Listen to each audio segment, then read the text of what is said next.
Gordon? This is my poster that I've done for our film. As you can see, we've straight away we've put the title of the film near the bottom of the picture. We made it the biggest text out of everything else. The reason we've done this is to show that's the film title, plus that's what we want you to see first. As you can see on the right side, we've got the film Bourne Legacy, and we've got the poster for that, and they've done a similar thing. And once again, they've done this so they can show this is the film title.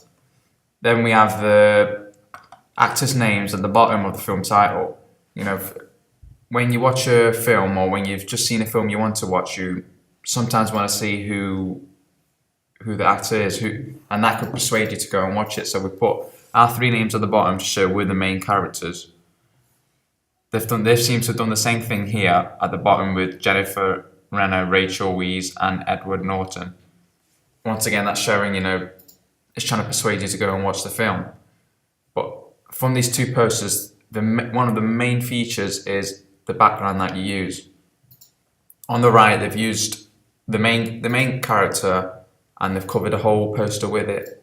It's showing him in a scene, and instantly it's showing you what it's all about. The genre is pretty much explained in that photo.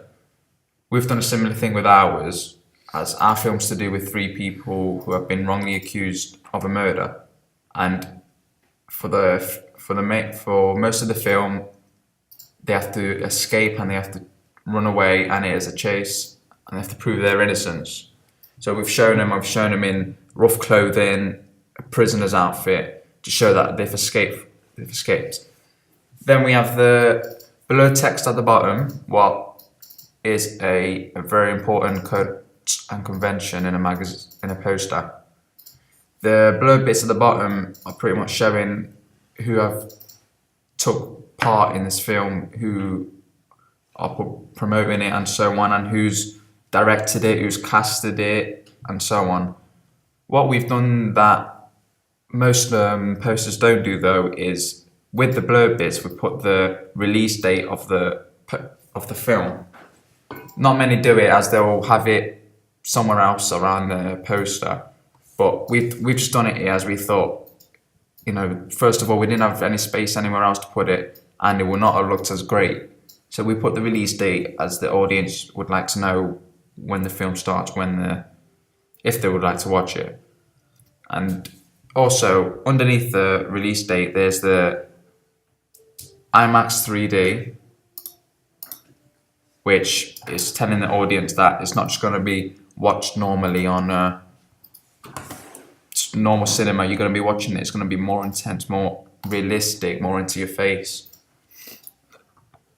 Then on the top of the image, we wrote, "Innocence is ruthless." This kind of states what the film's all about. As I said, it's to do with people who are wrongly accused and they want to prove their innocence. So we've put "Innocence is ruthless" to kind of show what the film's all about. It's kind of the same as the Bourne Legacy poster, as they've wrote, "There was never just one." So once again, that's, if to watch all the other Bourne films, that kind of explains what it's all about. Then we have, on top of the "Innocence is Ruthless" poster, it says, "From the director of Pulp Fiction and Reservoir Dogs." When you're watching the film, one important thing is to know who's making it. If you hear that there's someone good who's made this film, then you're going to want to watch it. If you know there's a director who's made two other good films and they are taking part in this film, you're going to watch it. Once again, it's another way of getting the audience to come and watch your film. And then that's pretty much it, really. There's on the prison band, we tried making that the most stood out feature on our poster to get the attention of the audience. That's what we want the audience to see first, nothing else.